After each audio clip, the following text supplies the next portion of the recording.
Of the Patriots Beat podcast here on the CLNS Media Podcast Network and on Patriots Press Pass. I'm Evan Lazar, joined as always by Alex Barth. Sorry for the late start here today, guys. RIP to Gino Cappelletti, absolute legend of the Patriots for years, broadcaster, AFL star, really the very first star player, I would say. Yeah. Him and Bo Pelini were kind of the two first stars of New England on the football field. So RIP to Gino. We're going to talk a little bit more about that later on in the show. Let's do it off the top. Let's give the man his due, and he deserves it. Sure. After all the Hall of Fame has not given him his due, he is arguably if you ask me, the biggest outside of the weird baseball steroid stuff, the biggest Hall of Fame snub in professional sports. Mr. Patriot. He played for the Patriots for 10 years throughout their AFL era, 1960 to 1970. Was on the original team. Was a 5-time All-Star. Was the AFL MVP in 1963. He retired as, and technically still is, and always will be, the AFL's leading scorer. When you talk about professional football leagues, the AFL is second to the NFL, and he led that league in scoring. He held the Patriots all-time scoring record until 2005 for 35 years. He's still top 10 all-time on the team in receptions. He's 12th all-time in receiving yards. After that, he moved into the booth, right, where he worked with the late Gil Santos. Yeah. They worked together 28 years, 585 games, 6 Super Bowls. All of those are NFL records for a broadcast duo.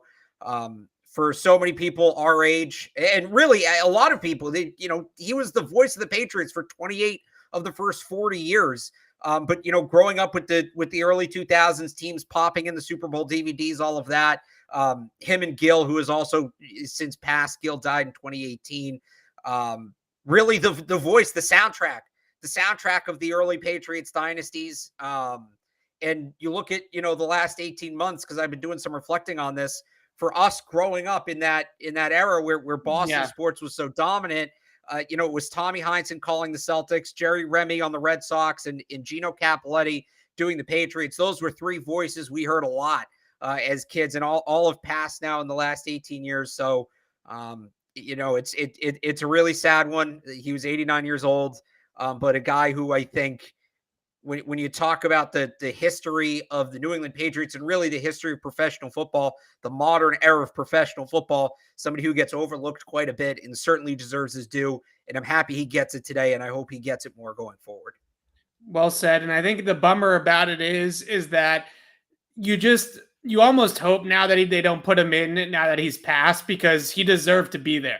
Right, he deserved to be there. I still hope they put him in, but you're right. He deserved to see himself. You know what I'm saying, right? He deserved to be there. He deserved to give the speech. He deserved to go through the whole process. And as good as I think it would feel for Patriots Nation and for his family to still see him get into the Pro Football Hall of Fame, it would just be a bummer that he wouldn't be able to live it himself as he deservedly was supposed to do. You mentioned Tommy Heinsohn. You mentioned Jerry Remy. I think Gino Cappelletti is in that same category of player, then becomes broadcaster, and a lot like Jerry Remy for the Red Sox, I would say, and Tommy too, Mr. Celtic, Mr. Red Sox, Mr. Patriot, right? Those 3 guys were really, that was who those people were to New England, to the area. And I just will never forget, you mentioned it a couple of times, listening to Gil Santos and Gino Cappelletti. That's what you did. Right. I mean, I can't tell you how many times in the early 2000s watching the games with my dad and my sister that we would shut off the TV broadcasters and put the radio on just because we wanted to hear Gil and Gino call the games. That was a mainstay in our house for the early 2000s. So it's a sad one. It's a tough one, just like Jerry and Tommy Heinsohn was for this region. And I really hope that they do the right thing, even now that he's passed, and put Gino Cappelletti where he deservedly belongs to be, in the Pro Football Hall of Fame. And I think for years, the Patriots have kind of had a stigma against them for some reason with the Hall of Fame voters. I think that the Belichick era has put a little bit of that stink on them as well, but they got Richard Seymour in, they got Ty Law in. I think that there is a door that's opening a little bit more now for Patriots Hall of Famers, and certainly Brady and more guys to come. So Gino Cappelletti, RIP. I'm glad we did that off the top of the show, Alex. That was a good call. And, everything else here today that we talk about, it's kind of a bummer of a damper of a day that's usually very exciting with the schedule release. I also hope that, and I'm sure that they will, they'll wear some sort of patch or helmet decal or something all next year in honor. So if they do, that would be the first time the number 20 appears on a Patriots uniform since Gino retired in 1970. He was the first one to wear that number 20, and nobody's worn it since. So if you ever wonder why, it seems like a pretty common number. The Patriots never have it. That's why. But yeah, I'm sure there'll be a patch. I'm sure there'll be something week 1, all of that. Or I guess week 2, they're on the road week 1. Yeah, so speaking of that, on the road week 1, we can segue now into the schedule release, and we're going to go through all the leaks that we've heard so far. At this point, we pretty much pieced together all of the major components of the Patriots schedule. We're still waiting on the bye week, but other than that, we have some of the big primetime games. We have the season opener. We have the game in Vegas later on in the year. And then we're also at the end of the show going to touch on Jared Stidham and that trade, and the writing was on the wall there. It's not like anybody's surprised or blown away or disappointed that they traded Jared Stidham, but we'll still talk about the ins and outs of that deal as well. But let's start with the schedule. Opening up in week 1 down in Miami in South Beach at Hard Rock Stadium against the Miami Dolphins. 3rd consecutive year they'll open the year against Miami. This time, though, down in Miami versus it being up at Gillette Stadium for the last 2 seasons. What are your thoughts on this one? Because I initially said, I'm glad they're getting it out of the way early, right? I think it's better to go down there in September than, let's say, December or January, where the shock to the system with the weather swing might be a little bit more drastic. But other people have different feelings on this just because of how hot it is down there in Miami in early September. Are you a little bored by this too, Alex? Because I feel like they could have shaken it up a little bit. 3 consecutive years against the Dolphins. I think we could have changed it up a little bit if I'm the schedule makers. I think what's really crazy is I started covering the team in 2017. You started in 2018. Yeah. I just kind of got used to the fact that they opened at home, right? Yeah. It just, maybe that felt more routine than it should have. First time since 2016, they're going to open on the road. It's never easy going down to Miami. That is one of the best natural home field advantages in the NFL. You certainly got the heat elements of it. I think that's fair. I think the best time to go to Miami is probably late October, although the Patriots have some ugly memories in late October in Miami as they do much on the whole calendar. But I'd rather get out of the way early, probably rather week 5, 6, 7, something like that. But the other thing is that game is going to be a tone setter. And I know we said that last year, and then Miami turned out to not really be who we thought they were. They came on strong at the end, I guess. So maybe they were, but week 1, week 17, 2 impact weeks for games that will have massive implications. I guarantee you whatever happens in week 1, like we did this past year, right? We were talking about how close that game was. Then, man, if they just don't fumble at the end, the Patriots probably win the division, right? Right. I think you have a similar thing here setting it up. I'd rather open against Miami than the Bills for sure. The Jets are the team that really bore me. I have no interest in opening up against the Jets. Put the Jets in as throwaway games. That's what they are. That's what that team is. Yeah, I'll take it. I'll take it. In terms of opening, I like opening in the division too. I think you want to have 3 of those divisional games as early as possible, and then the other 3 as late as possible. I don't want to do anything with the division in October or November because then you give them as 2 different looks as possible. So I ultimately like it. I think it's going to be a great schematic chess match between Bill Belichick and Mike McDaniel. I know there is some uncertainty there of how exactly Mike McDaniel is going to run that offense, but it's going to have 49ers implications, right? It's going to have 49ers tea leaves or whatever you want to call it. Outside zone, maybe some inside zone, using that horizontal speed of Jalen Waddle and Tyreek Hill. The Patriots have talked all offseason, and I get that in the draft they didn't exactly go out and aggressively pursue speed in the front 7, but all offseason the conversations that we've had with Matt Groh have been about speed in all phases, but on defense specifically. Coming out of the gate with Miami is as much speed as they're going to see all year. So we'll see if that defense, with what I would project to probably be a lot of safeties on the field, right? I think they're going to probably play with at least 3, if not 4 safeties at some times in those dime packages. We'll see if those guys, Jabril Peppers, Adrian Phillips, Kyle Duggar, can hold up in the box, can run with Miami. right out of the gate. And it'll be interesting to see how Mike McDaniel builds that scheme, if it's much different than what he was running in San Francisco under Kyle Shanahan, if it's more of the same and they're essentially just 49ers Southeast, right? Or what way they go about it down there in Miami. It's a tough draw, I think, looking at it from the other perspective. I know we talk a lot about the House of Horrors and Hard Rock Stadium and the Patriots' record down in Miami and how poorly they've played at times down in Miami. But if you're Mike McDaniel right out of the chute, you have to face the greatest head coach of all time. So I don't think it's a very easy matchup from the Dolphins' perspective either, because as much as they might have schematic advantages over the Patriots and speed advantages, this is the first time Mike McDaniel is calling the shots in an NFL game. So if that game is close late, I'm interested to see how he manages the game. Is he different than his mentor, right? Is he different than Kyle Shanahan? I know you get on Kyle Shanahan's case a lot, Alex, about his end of game management. Well, let's see if he's not good at it. Yeah, let's see if Mike McDaniel can get out of the playbook and out of the play sheet and actually manage a football game against one of the best game managers in the league in Bill Belichick. So I'm interested in some of the schematic things, but I just would have liked to have seen a game with a little bit more juice in that spot. I think the one game you mentioned that we've been covering the team, you from since 17, me since 18.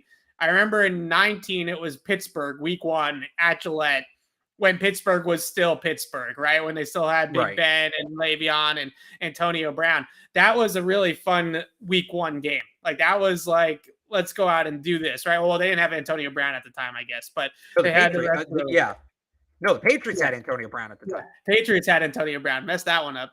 But it just felt like it had a little bit more juice. I think that game was just more fun to me. I don't know. I'm getting kind of sick of seeing the Dolphins in week 1, but nevertheless, I don't mind it all that much from a game plan right out of the chute type of perspective. From a win-loss perspective, I think it's a fine game to have. I just, how many more times is the schedule maker is going to give us the Dolphins in week 1, whether it's here or there? It just seems like it's a little bit redundant at this point. But moving on from the Dolphins in week 1, I think the next big one on the schedule, at least that we know of so far, because we don't know the Bills games yet. So we'll get to those next show. But the next one that I think is the big one is Lambeau. Green Bay against the Patriots in week 4. Aaron Rodgers against Bill Belichick, 425 kick in Lambeau, that game of the week on Sunday afternoon. I know there's a lot of discussions among Patriots fans about going out to Vegas to see the Patriots play the Raiders and Josh McDaniels later on in the season, and we'll get to that in a second. But if I'm a Patriot fan, if you've never been to Lambeau and you want to book one trip with your boys and go out to a game, or your girls and go out to a game, I know that Vegas is the more fun trip to make in terms of it's Vegas, but if you're a football fan, if you're a football historian of any kind, going to Lambeau Field is as good as it gets. I mean, that's the Coliseum. That's the Mecca in a lot of ways of the NFL. So if you're looking to book a road trip with your friends to see the Patriots on the road this year, my ticket's to Lambeau. I feel like that's got to be the one that you got to go to. Yeah, I'd agree. If you're doing, and look, I've never been to Vegas, but if you're doing Vegas, you do Vegas. You don't go to Vegas to see a football game. You go to Vegas to do Vegas, right? I would love to. You don't need to go to Vegas to see a football game, right? You don't need the football game to bring you to Vegas. I was talking to somebody about this the other day. My bucket list of stadiums I'd want to go to. Lambeau's definitely at the top of my NFL list. It's probably top 3. Of my total list. I actually might get to check 2 off this year because the Patriots don't play Thanksgiving weekend. Hopefully going to the Iron Bowl. We'll see if that works out. But yeah, you got to go to Lambeau. I mean, that's an all-time, sports cathedral. That is football. And not just that, like something about the 425 kickoff, mid-October, Green Bay, Lambeau Field, the leaves are going to be turning. The air is going to be crisp. How can you not get romantic about football, to quote their quarterback, right? Just saying that sentence just oozes football. Like I can feel that breeze hit my face when I talk about that. I'm so into it. So yeah, that's the one that I would go to for sure. Yeah, that's the thing that what you said at the beginning there. you can go to Vegas at any time of year. You don't need a football game to bring you to have fun in Vegas, right? Like that's a great time no matter where you're going or why you're going out there to the desert. There's nothing like Lambeau Field, and you're not going to go to Green Bay and you're not going to go to Lambeau if you're not going for a game. Like there's no point, there's nothing drawing you to that area unless you're going for a football game. That would be early on in the season. I think last year, to a degree, even just going toe-to-toe with Tom Brady and giving the Patriots a chance to win in week 4 against the Bucs last year was a coming out of sorts for Mac Jones. But to beat Aaron Rodgers on the road in his own stadium, that would also be, I think, a monumental, get over the hump type of game for Mac Jones and the Patriots. Do you give them any chance in that game, though? Yeah, I think so. Because, I mean, really, at this point, what does Rodgers have around him? Yeah. That roster feels so shredded. And somebody in the chat mentions that, what are the Patriots going to do against that rushing attack?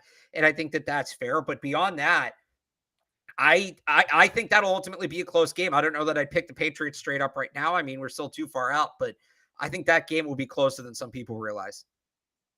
Yeah, I agree as well. I think that there's a real talent deficiency compared to what we've seen in Green Bay in the past at the receiver position. Obviously, Devontae Adams no longer in the building, but even sneaky losses like Marquez Valdes-Scantling, I think that's one player too that is just somebody that Rodgers is comfortable throwing the football to and can stretch the field and give you some problems with his size.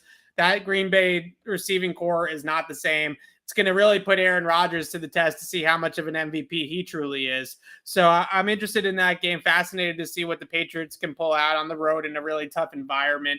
Some other games that we have here, week 5 against the Lions, that's a Sunday 1 p.m. kick, not a ton of juice to that one. Week 7 against the Chicago Bears on Monday night. I'll say this about that Lions game. Yeah. Here, there's not a lot of juice. I think Detroit, that's a huge game for them because it's their first time facing Patricia. And let's not forget what he did to that franchise, right? Fair enough. Where they were, when he came in, remember, they were like a borderline playoff team. They were as good as they'd been in a long time and to where they are now. We might not talk a lot about that, but I think in Detroit, and I even think nationally, especially if Patricia ends up being the offensive coordinator, there's going to be some buzz for that. There's a revenge angle there for the Detroit Lions. I don't know that it's a trap game, but storyline, that's like a sneaky good game. I wouldn't sleep on that. I don't think the Patriots really have trap games anymore because they do. Quite Atlanta game last year. I don't know. I just think, quite frankly, they're not really in a spot to be in a trappy situation. Like they could lose a game to any team, right? Like they're not good enough. They're not the Brady Patriots where they're playing down to an opponent and they're in a trap game. I think in this like iteration of their rebuild, this point of their rebuild, everybody's an opponent, right? Everybody's is somebody that could beat them on any given Sunday. So I don't know if they're quite in trap game territory. Maybe we disagree on that, but I feel like that's what you say about teams like the Brady era Patriots. Like they run into trap games, that they're playing teams that are a lot worse than them. Week 7 against Chicago, Monday Night Football. Can I slide another one in? Because this is very annoying. Yes. So our buddy Burned over at Pat's Pulpit, right? Yeah. Nothing official until the NFL makes it so, but there's some whispers. Patriots Bills, Gillette Stadium, Week 13, Thursday Night Football. So the two rumors with the Bills, I mentioned that we didn't hear anything about the Bills. Yeah. It sounds like Bills are in Week 13 and Week 18. We're not exactly sure when those games will be played in terms of timing, right? Like Thursday night, right. Sunday, well, whatever. Week 18 is going to be a default 1:00 game if that's the case, and then it can get flexed. Good point. So Week 18 and Week 13 is sounding like where the Patriots are going to play the Bills. So we'll get to that though. Let's go through it. Okay. Week by week. I want to bitch about that. So. Okay. Week 7, Bears, Patriots. This is Monday Night Football. Obviously going to be touted as 2021 first round quarterbacks going up against one another. And Justin Fields drafted not that many picks ahead of Mac Jones, right? Just 5 picks ahead of Mac. Or 4 picks, ahead of Mac Jones. Yeah. So there's definitely going to be some Fields Jones. That's going to be the big ESPN when they put up the graphic before the Right. game, right? That's going to be Mac versus Justin Fields. Does this game have any juice to you though? Because the Bears, I think, are in a really bad spot now. Maybe Eberflus turns that culture around, but I'm not too concerned about Buffalo, about Chicago in that Week 7 game, especially here at Gillette. Yeah, I'm really surprised. This game screamed Thursday night to me, where you have that kind of player storyline, but it's not, at least the Bears aren't a quality opponent. But clearly they want to play up that Mac Jones, Justin Fields thing. And yeah, I'm interested because how many months did we spend last year? We kind of knew right away, right, that it was going to be Trevor Lawrence, Zach Wilson for whatever reason, and then Trey Lance. We knew that it was going to come down to Justin Fields and Mac Jones. And how many times did we have that debate? How many months did we have that debate for last year? I know, they'll say, well, we're not on the field at the same time. We don't play each other. That's going to be kind of interesting to me. There is some juice to that. Also, let's not forget Damiere Byrd's homecoming. Like, I always feel bad because I feel like we always end up ragging on Damiere Byrd. He was a good player. He's still a good player. He has a role. He's an NFL player. I'm looking forward to seeing Damiere Byrd again. Make fun of me for it if you want. I'm kind of into that. So he is still on the Bears, right? Yeah. Might not be after I said all that. No, it's on I the Falcons. No Damiere Byrd homecoming this year. All right. So that knocks it down a little bit. But yeah, I'm into Mac Jones, Justin Fields. I'm ready for that. Yeah, I think it's a little bit like Mac Jones, Trevor Lawrence at the end of last year, where one player is in a Ferrari and the other player is in a Toyota Corolla, right? I mean, I think it's a little bit like that for Justin Fields, but I'll be the first one to admit it. I know some people have already admitted it for me. I was a big Justin Fields guy last year. I wanted the Patriots to draft Justin Fields. I had him rated over Mac Jones. I think the situations are very different. It's kind of apples to oranges to compare what Justin Fields has walked into versus Mac Jones being with Bill Belichick. But on the whole, I have been wrong, right? I've been wrong about that evaluation. And Mac Jones certainly looked like the better quarterback as a rookie, but I think the bigger question is what do those guys look like in year 4, year 5, once we start to get into their NFL careers? Because I think we knew that Mac was probably going to be the best rookie. But what was Justin Fields' potential? What was Trey Lance's potential? What was all those guys' potentials in the long term? Maybe a little bit higher than Mac. So I'm interested to see what Justin Fields looks like in year 2. There were some good moments, but there was also some bad. And I think some of that was the scheme and was the playmakers around him. But I think you can use the same caveats for Mac Jones as well. So we'll see what ends up happening in that one. Moving on to Thanksgiving. This is not a surprise to me at all. I kind of saw this coming a mile away. The Patriots haven't played on Thanksgiving in a decade. We will get Patriots Minnesota in Minnesota on Thanksgiving night. You get your turkey in, you get your stuffing in, and then you can watch the Patriots play in prime time on Thanksgiving night. The first time the Patriots have played on Thanksgiving since the butt fumble in 2012. So it's been a long time since they've played on Thanksgiving. I'm disappointed that this is a road Thanksgiving game, though. That's tough, right? That's tough for the players. That's tough for us media. If we do travel to the game, that you got to be away from your family on Thanksgiving. But I think fans on the whole probably will like that they're playing on Thursday. Yeah, I called my dad. I was like, I can't believe they're playing Thanksgiving. Like, I love Thanksgiving. Thanksgiving's like top 2 holiday for me. It's tied with 4th of July. And I called my dad. I was like, I don't want to work on Thanksgiving. Oh, poor you. You got work in sports. So I'm going to try hard not to complain about it too much. It is what I would call an inconvenience. I generally don't travel to the road games. That's not necessarily what my job is at 98.5. So I would actually rather the road game than the home game because I can still watch the first 2, maybe cut back a little bit on the eating and drinking. So I'm actually awake at 8:30 on Thanksgiving night. But the thing I don't get, like you said, makes a ton of sense. The Patriots are going to play on Thanksgiving. They haven't done it in 10 years and they're, still a national brand. All that. Why is it Patriots Vikings? Yeah. It's a weird one. That game has you want to talk about juice. There's no juice there. And generally, because they're coming off a short week, they're generally not good games. So normally the NFL tries to shoehorn in some other storyline, right? Like that's where Mac Jones, Justin Fields, put that game Thursday night, Thanksgiving night, right? And like any other game, really. I thought Patriots Raiders maybe Thanksgiving night could end up making sense, and then they could do the Sunday to Thursday with the Arizona trip and double those up like they did LA a couple years ago. I have no idea why this game is on Thanksgiving night. I see no juice in this matchup.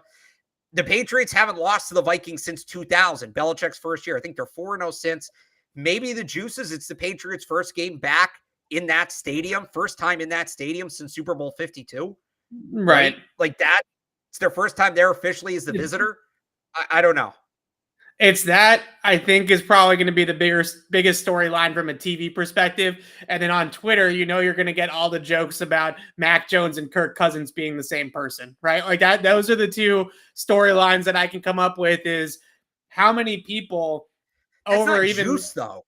I'm not saying it's juice, but I'm just saying it's content, right? Like how many people over the last couple of years have compared Mac Jones and said he's Kirk Cousins, right? Like everybody under the sun has used that player comp at one point in time for Mac Jones. It'll be interesting to see what that game does bring at that point of the season too, because the Vikings at that point of the year, I think they were pretty much out of it last year in terms of the playoff contention. We'll see about what the Patriots are like this year. Obviously, a better division, things like that. The one other thing I'll say about it, just from a selfish perspective, I don't even know if I can eat turkey on Thanksgiving now, because I'm one of those people that downs a bunch of turkey and then falls asleep, right? I mean, I thought you don't like turkey. I thought we had this debate. I don't really like turkey, not Thanksgiving turkey. And second of all, like I just said, if I do eat Thanksgiving turkey, not only do we have to be up at 8:30 and be on our game, but then we also have to work after the game in our job, right? And report on what happened in the game. I have to be on a post-game show. I have to write. I mean, forget about it. If I'm doing all of that on Thanksgiving tryptophan, I'm going to be done, right? Around 10:30, 11 o'clock, I'm going to be falling asleep. So you do Thanksgiving on Friday. Like that's what I'm going to try to force my family to do that. I would sucks though, is so I'm looking at that like, all right, at least I get that whole weekend off, right? And, into the next week and I can kind of just shift my Thanksgiving break. But now there's a report out there that the Patriots are going to be on Thursday Night Football the next week. So you don't actually get the short week there. I want to go to Alabama. I want to go to the Iron Bowl. Just give me 1 week 12 bye. That's all I look for. That's the first thing. That's the only thing I ever look for. I want the week 12 bye. It's in Tuscaloosa this year. It's at Bryant. I'm sorry. I'm bitching about my personal problems, but why back to back? Why do you have to do that? The schedule really doesn't matter. The schedule is all about personal problems, 100%. No, that's a really good point. I think we're reporters. It's our job to keep, ourselves out of the story. But this is the one time of year where I just want to go to the Iron Bowl, man. I just want to see it. It's a spectacle. I just want to go. This is for anybody, whether it's us, whether it's people watching and people listening. This is the schedule has really nothing to do about like the players don't really care when they play teams, right? The schedule is the schedule, right? But what it really matters is when's the bye week? Are you playing on Thanksgiving? Are you playing on Christmas? Are you playing on New Year's? How does the whole schedule kind of work out for your personal life? Honestly, like that's the biggest thing, even to the players and the coaches, I would say, that look at the schedule when it comes out. So definitely not doing a vegan Thanksgiving. No. We can't have that. But yeah, energy drinks, maybe a late coffee run. We're going to have to incorporate some caffeine in my diet on Thanksgiving if I'm going to cover a game on Thursday night, as it sounds like I am. So moving on here to week 13, you just mentioned it, Alex. Good segue. That's a pro segue right there. Sounds like it's going to be the Buffalo Bills in week 13, and it sounds like the Patriots are going to be playing back-to-back Thursday night games. So in some ways, it's not terrible because it's the same time off, right? You're going week to week, just like you would go Sunday to Sunday. But this is going to be an interesting little sequence there for the Patriots. You on the road for Thanksgiving, then you play the biggest game of the year to date, at least against the Buffalo Bills in week 13. It sounds like a TNF game. It's a little late in the year to play Buffalo, but I think they played Buffalo this late last time too, right? It was last year's week 13, week 16, something like that. So not too different from what it was last season. Yeah, I'm a little surprised they're not playing earlier. I thought, Patriots Bills made a ton of sense as the Sunday night opener. right? Yeah. Kind of cash in on that. You're not guaranteed it's going to be a rivalry again, right? One team may Right. totally fall off the face of the earth, and one team may not be a contender anymore. And if the Bills are out of it, what fun really are those games? So, I'm a little surprised they didn't bump them up earlier. That tells me they have confidence that both teams will be in contention down the road. So, and if not, then who cares? And it's just another game. So, but yeah, I'm a little surprised one of them's not earlier in the season. Yeah, this is going to be an interesting game for the Patriots because I was there in Buffalo in the windstorm in the Patriots win over the Bills and that weird, wacky tornado game that they had there last year. And when you came off the field of that game and when you were in the locker room and talking to the players after that game, it felt like they felt like they were unbeatable at that point, right? They were in the midst of a really long winning streak. They come in there, they beat the Bills in their home stadium, and that's that point. They never recaptured that, right? It never really got back up.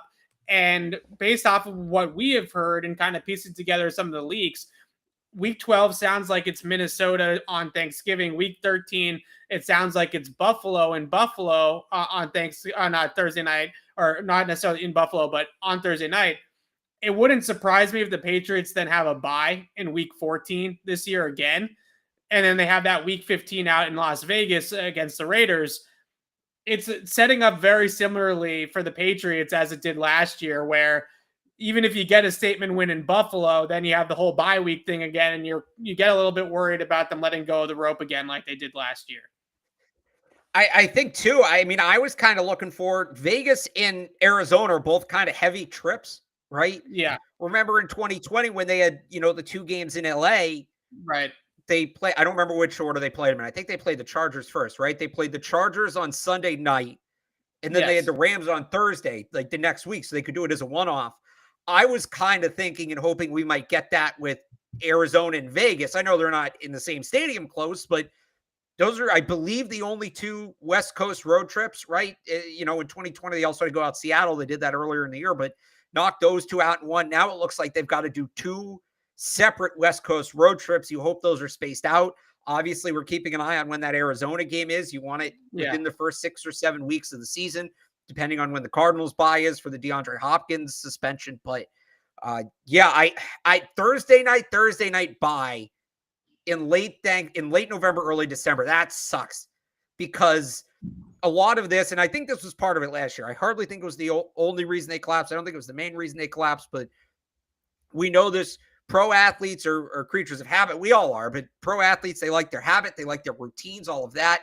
The Patriots went through a stretch at the end of last season where it was like Monday night, or it was Thanksgiving week. So like Thanksgiving week and Christmas week, even if you play Sunday at 1, the week is different because of the holidays. So they had I think it was Thanksgiving week, Monday night, bye. And then I think it was Saturday night, they had like 6 weeks in a row where they didn't have a normal week. So now you get into your routine, and then all of a sudden you go Thursday night, bye, Sunday night, West Coast trip, and then you're all out of whack. You totally lose your routine down the stretch. Like, that sucks. They should overcome it. Good teams would overcome that, but it's not ideal. Yeah, it'd be interesting to see. You mentioned the Cardinals. I think there are some murmurs about the Cardinals being late in the year too. So we might get that Raiders Cardinals back to back, maybe week 15, week 16. And I would definitely. It can't be week 16. I have it written down here. I don't know what the Cardinals are doing week 16, but I have it written down. Okay, so maybe that week 14 bye, I was premature on that. Maybe that's going to be right. Unless the week 14, unless week 14 is a bye, the only way they go back to back is Arizona 14, Vegas 15. But then you have Thursday night, and then you probably go and spend the week on, and then West Coast, and then you probably spend the week on the West Coast. They'll probably stay out there like they've done in the past. So they're going to have this same thing again down the stretch here, where the routine is going to get snapped right around Thanksgiving. So the one thing I would say about Arizona being later in the year, and somebody said this in the chat, I think it's a great point. Playing Kyler Murray late in the year is when you want to play Kyler Murray. Oh, right? Yeah, like that's true too. Kyler Murray, when you look at his stats from first half of the season, second half of the season, it is stark. It is pretty remarkable how much that guy falls off in the second half of the year. So if you're going to play Arizona, Kyler Murray, it's not just Kyler Murray. If you look at Cliff Kingsbury, going back to when he was at Texas Tech with Patrick Mahomes. He couldn't win after Thanksgiving. Cliff Kingsbury does not win football games after Thanksgiving. He doesn't do it. There's something in the laws of physics that he can't do it. So yeah, you want the Cardinals either really early or really late. You want them in September or you want them in December. That's pretty much what you want. Yeah. So it's going to be interesting to see where they play that Arizona game. I want it late, like I said, just for the Kyler, Cliff Kingsbury. That's a good point too, Alex, factor there. It's almost like 2020. The Patriots played a hobbled Kyler Murray with a bad team, quite frankly, in 2020 and still got the win against a good Arizona team at the time because Kyler was playing on one leg. He had a rolled ankle. He had a sprained ankle issue, wasn't really able to run around like his normal self. And the Patriots ended up beating them here in New England, in Foxborough, because of that. All right. So week 15, I don't think we've talked about the McDaniels-Belichick Bowl yet. In Las Vegas, Belichick versus McDaniels, Sunday Night Football. This one's a lot of fun. I mean, I think this is the best game on the schedule just in terms of pure drama, right? Pure theater, especially when you factor into the fact that Josh McDaniels took Dave Ziegler with him, took a bunch of Patriots assistant coaches with him on the offensive side of the ball. So this is a big revenge game for everybody, right? Josh McDaniels is going to want to stick it to Bill. Bill's going to want to stick it to Josh. This game's going to be a lot of fun. You also have to roll into that the Raiders now have Devontae Adams. That's going to be a big matchup problem for the Patriots, especially if they go into the season in week 15. They have the cornerback room that they have. I mean, I guess Jalen Mills against Devontae Adams with a safety over the top. Get ready for that. That's going to be, I don't know how that's going to work out for the Patriots, but week 15 in Vegas, Patriots, Raiders, McDaniels, Belichick. I think that one speaks for itself. I don't even know how much more you have to say about that one. Yeah, so it'll be interesting because it'll be late in the year. Like I remember when the Patriots played the Broncos the first time with McDaniels, that game was relatively early. It was, I think, early October, and it was still all very new. The Raiders are going to be established as who they are at that point, for better or worse. The Raiders are going to be who they are. And I'm trying to figure out how to phrase this. Like it both enhances the idea, it dehances the idea that Josh McDaniels is the Belichick tree because he's going to be kind of doing his own thing, but it's also because of the history of the Belichick tree, right? Like how successful is he really? So I think that'll be interesting. The other thing worth noting, Derek Carr doesn't always stay healthy. Jarrett Stidham? I mean, he's the backup there now, is he not? Yeah. We're going to talk about that trade in a second. But yeah, I mean, it's going to be interesting to see what that Raiders team looks like, especially for Derek Carr, because in some ways, I think Derek Carr has become a little bit underrated. I think at times he was overrated in his career. Now he's maybe a little bit underrated. He's a top 10, 15 quarterback, right? He's not in the top 10. I'm not going to put him at 8 or anything like that, but I maybe put him at 11 or 12 or something along those lines. But now is put up or shut up time for Derek Carr. Like if you can't get your team over the hump with Devontae Adams on your roster and with Darren Waller and Hunter Renfrow and all the dudes that they have catching passes from him, then I think that the Raiders are going to start to look about the long-term future at that position, not in Jarrett Stidham's direction, but certainly maybe another player in the draft or moving on from Derek Carr and acquiring picks or something along those lines. So it'll be interesting to see where we're at week 15, like you said, Alex, with Derek Carr in the Raiders, because that team should be good. Yeah, that should be a playoff team.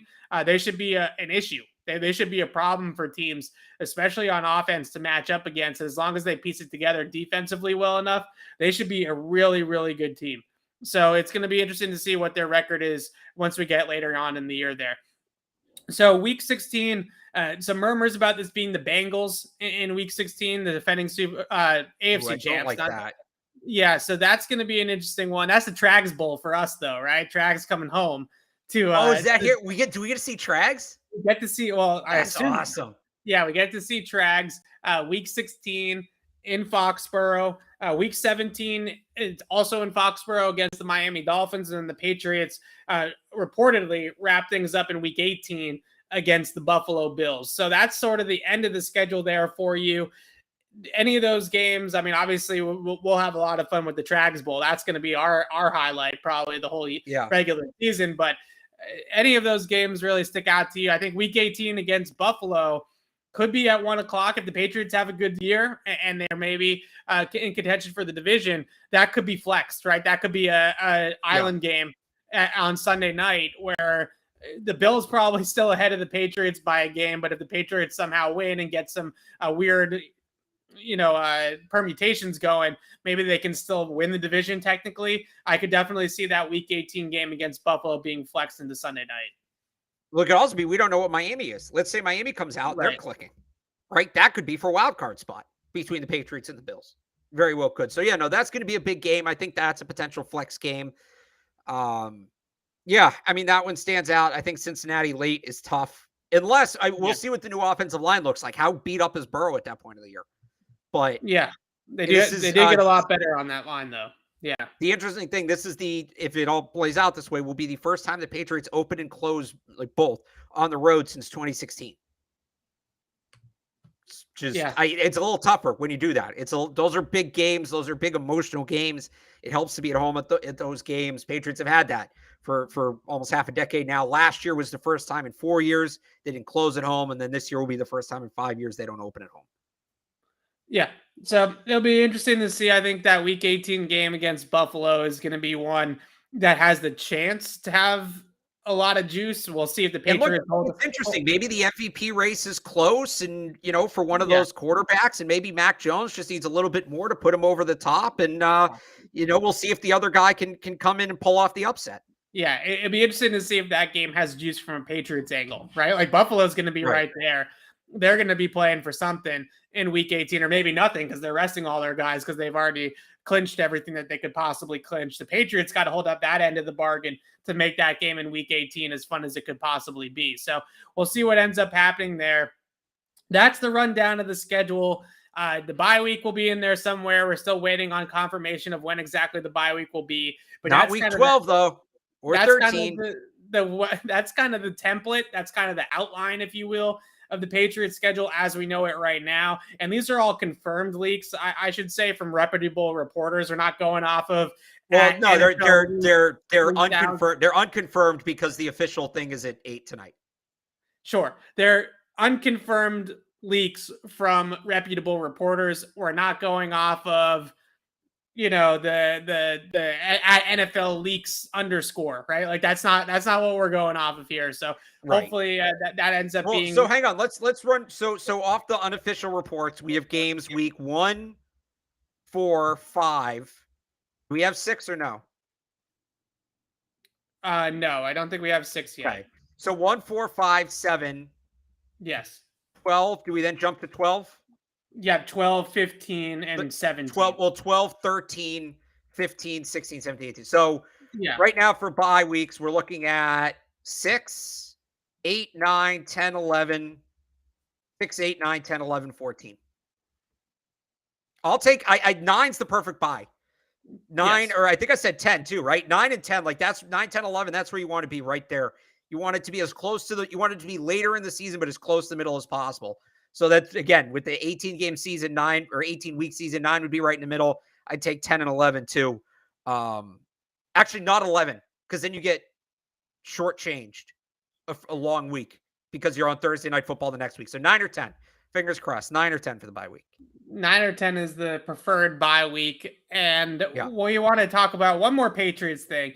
We're going to talk a little Boston sports, but right now it kind of hurts to talk about. Oh, wait, no, we missed a huge thing with the schedule. We missed a huge thing. Okay.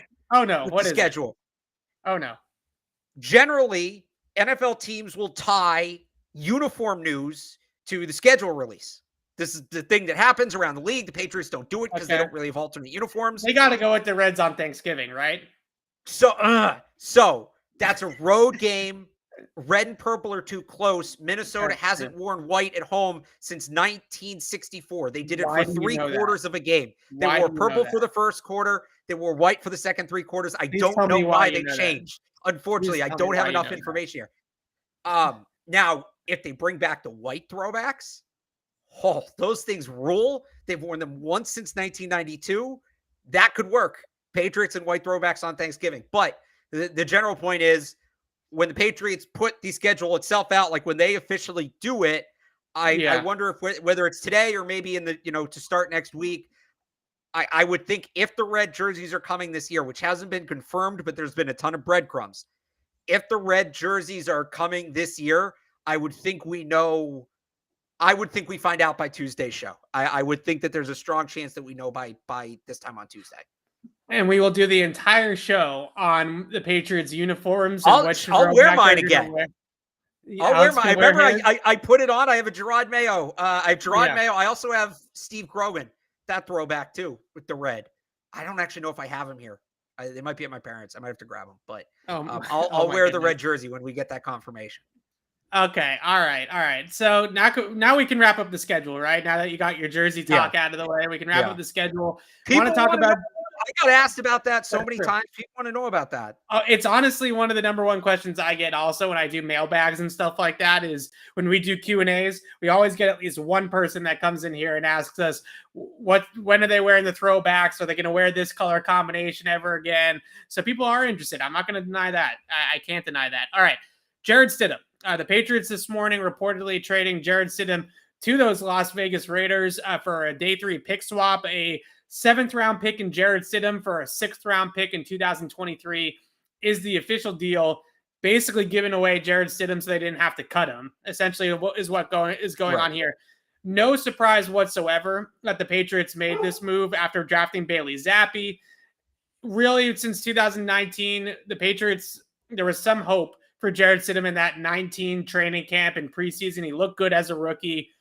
I don't really think he ever really looked good after that, to be honest with you. 2020, he had some moments. And I think the thing is that you look at it individually, practice to practice. There were moments where Jarrett Stidham was the best quarterback on the field for the Patriots after Brady left in 2020 in particular with Cam.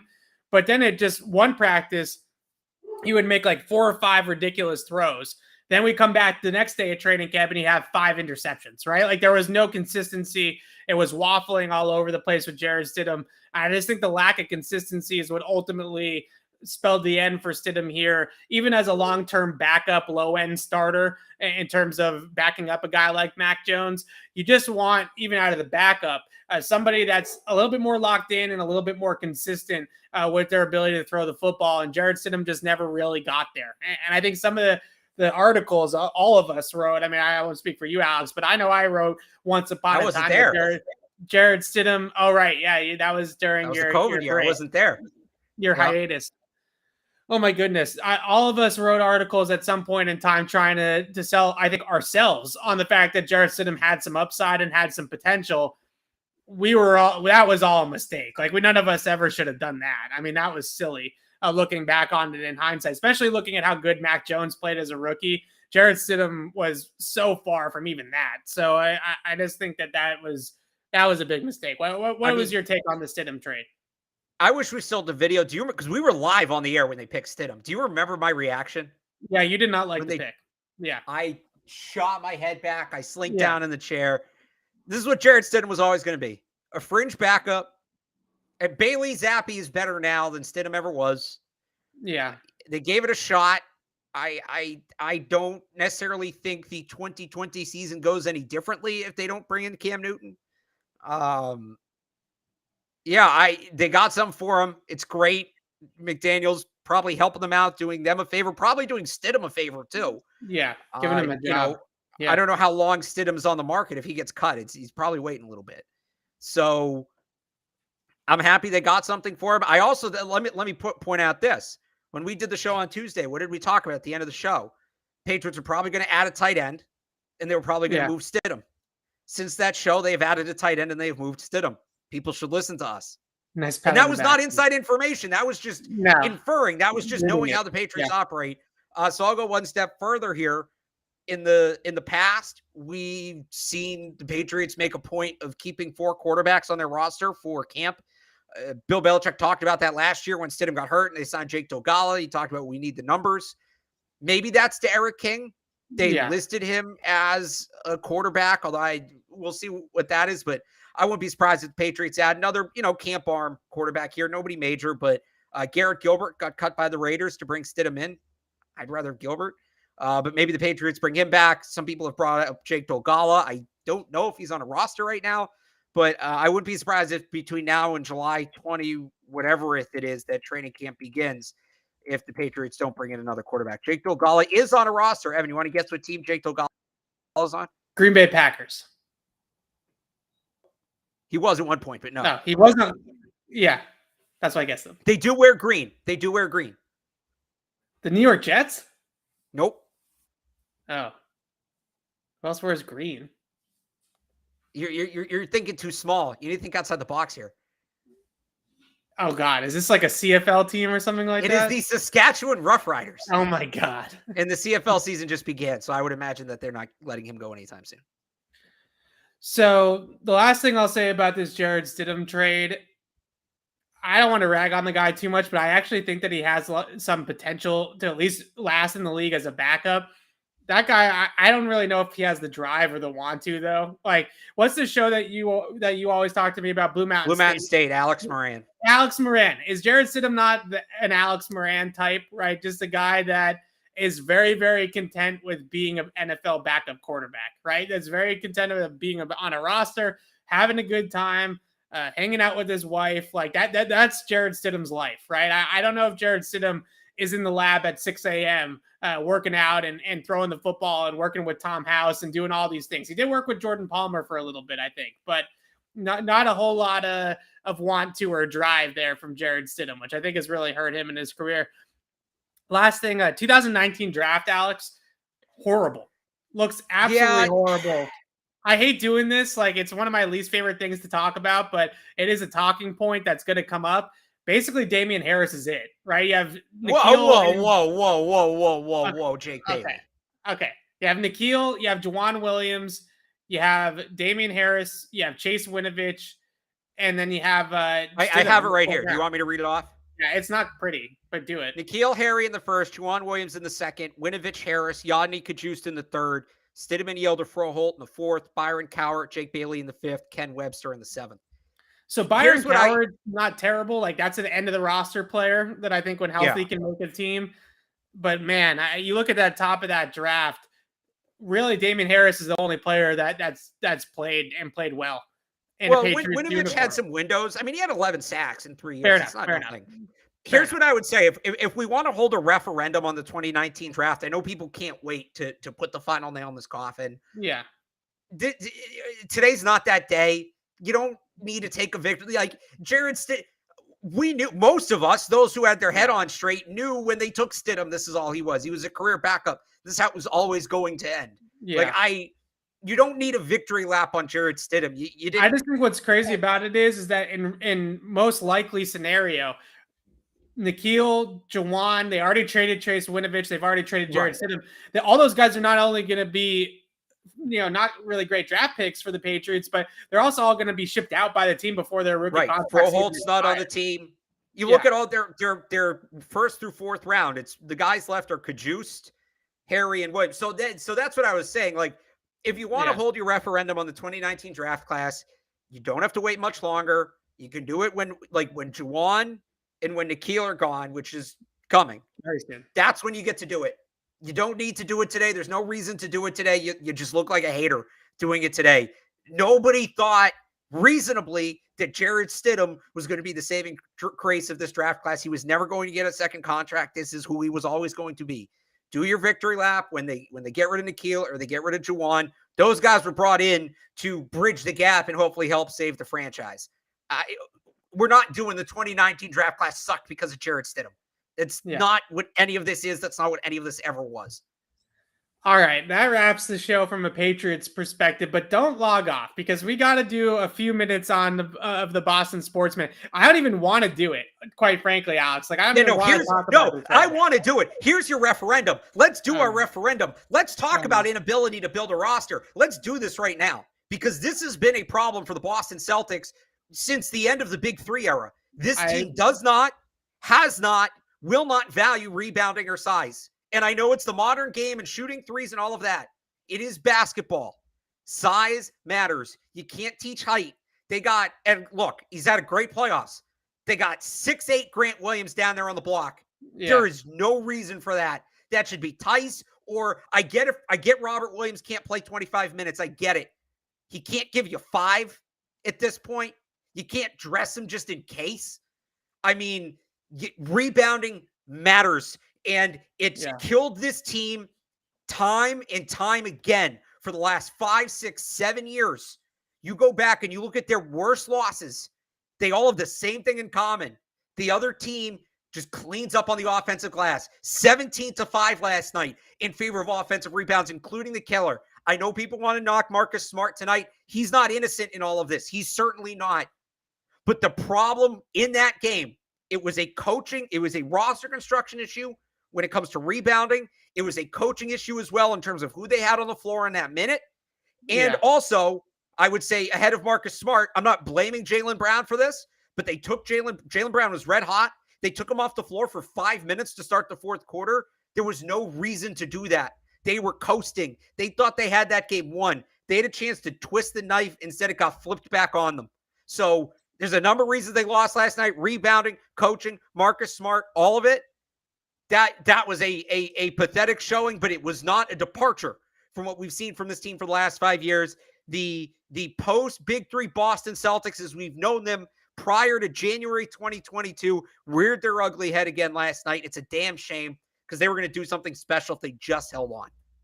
I'm going to fanboy here for a second. I got to be honest with you, Alex. I had a tough time sleeping last night after this game. Like this was their moment because I really feel like they can take Miami or Philadelphia in the Eastern Conference Finals. I think they would win that series.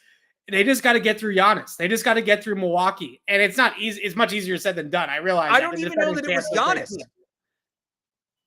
No, I'm just saying that if they got over this hump and they won this game 5 and they got into the next round, I really think we're talking about the Celtics in the NBA Finals in 2 weeks. Yeah. And now that they lost this game, it feels like they're going to be out and probably in 6 to Milwaukee, and they probably blew a chance to go to the finals. And that to me is what's the most frustrating part about the game last night. There were so many little things, and we talk about details, especially with the Patriots all the time, that add up, right? And I think that this team, you kind of hit on it there from a big picture perspective. The details are why this team can't close games. It's not the big things. They got the talent, they got the players, they got the depth, they got all the things that they need to be make a run at the finals. It's boxing out on free throws. It's not giving up wide open threes and coasting in a fourth quarter because you think you have the game won. It's all these little things that add up to big things. And I look at the Bucks, and I think what frustrates me the most about this matchup in particular is that you just mentioned height and size and athleticism. The Bucks are literally just the more athletic, taller team on the playground than the Celtics. They're not the better basketball team. They don't play better basketball than the Celtics do. They are just bigger and faster and stronger than the Celtics at some key spots, and the Celtics can't compete with it in certain areas, and it comes back to haunt them. I'm not ready to write off the Celtics completely, though, because they have won a game in Milwaukee already. I do think that there is a chance that they win game 6. Are you worried at all about what they were saying last night? Not really, because, like, what else are you supposed to say after a game like that, Alex? Like, you don't point fingers. You don't start pointing fingers at your teammates. That's what you don't do. Yeah. You don't admit you didn't know the play. That's something you could, that's something else you could say after the game. That not just like early this season Celtics, that reeked of like late last season Celtics. That reeked of like Kyrie Celtics. Right? I was going to say late Kyrie Irving Celtics. Yeah. That there was some regression after they lost last night. And I don't mean to sound happy saying that. Like, I'm not cheering for it. I want basketball into June. I really do. I'm not ready to just try to watch whatever the Red Sox call what they're doing. I'm not going to call it baseball. But, oh, man, that it felt like they went back 3 years in time last night. The second decade or the second you hit like 10 minutes on the clock last night. That hurt. Again, I think they can do it. I don't think they're totally out. I'm really worried. I'm not picking them. No. So I think they win game 6 in Milwaukee. I do. The problem that I have with it is if they win game 6 in Milwaukee, they'll win the series. Because then I don't think erase it all. I don't think so. Game 7, the Milwaukee's already beaten the Celtics twice in Boston, and they have the best player. They have the best player in the series. I can't do another game 7 loss at home. I'm telling you, Alex, still recovering from the Bruins in 19. I can't do that again. Not only does game 7 set up perfectly for this downfall, Game 7 is obviously it's a 1-game series at that point. They have the best player on the floor in Giannis. That is got Giannis 50-point game to bring the Bucks to the Eastern Conference Finals in the Game 7 against the Celtics on the road. We're in all over it. All over it. And I'm just that's what I'm worried about. And I'm going to be there too on Sunday. I'm going to watch it happen. You're just ready for 2012 Game 6 again. So you're just ready for 2012 Game 6 against the Heat again. Starring Giannis as LeBron. Yeah, exactly. Or even like Game 7 against the Cavs a few years ago with LeBron on the Cavs back on Cleveland, right? With the Kyrie and Gordon Hayward were hurt, and Jason Tatum and Isaiah Thomas and those guys brought the Celtics to the Eastern Conference Finals that year, right? That feels like that. Like that. This feels they could have used Isaiah last night. They could have used Isaiah last night. All right, let's talk about he's not going to let him fall apart like that. Let's talk about the Bruins. All right. No, I'm going to the Bruins tonight. So everybody can blame me when they lose in this Game 6. I like the Bruins tonight too, but I also don't like them in a Game 7, right? I think this is kind of a similar situation, even though the venues are different. This Game 6 here tonight, I don't know what Bruins team we're going to get. I really don't know. This is very uncertain to me. I think the Bruins might pull it out, but at the same time, I'm concerned. I don't know. I think there is a chance that the Bruins will let go of the rope tonight, and that worries me. I think it looks right now like they're going to actually have both of their top 2 defensemen, right? I believe is the plan. So that certainly helps. But this feels, this is a classic hockey series where it's so close that the teams just win at home, and that's that. Like that's what I see this being. The Bruins are going to win tonight. Yeah. Hurricanes in Game 7. It just goes straight down, home road lines. Right. And that's that. I do think the Bruins win tonight. Potentially Patrice. I know nobody wants to say it. Potentially Patrice Bergeron's last game at TD Garden. Yeah. Regardless of what happens, even if they win. So I think they get up for that. I think everybody recognizes the moment for that. But credit to Carolina, man. That's not a traditional hockey market. That barn gets going. They really do. Credit to that, and you could tell it's made a difference. So credit to them for that. I think their chance was to get a hot start in Game 5.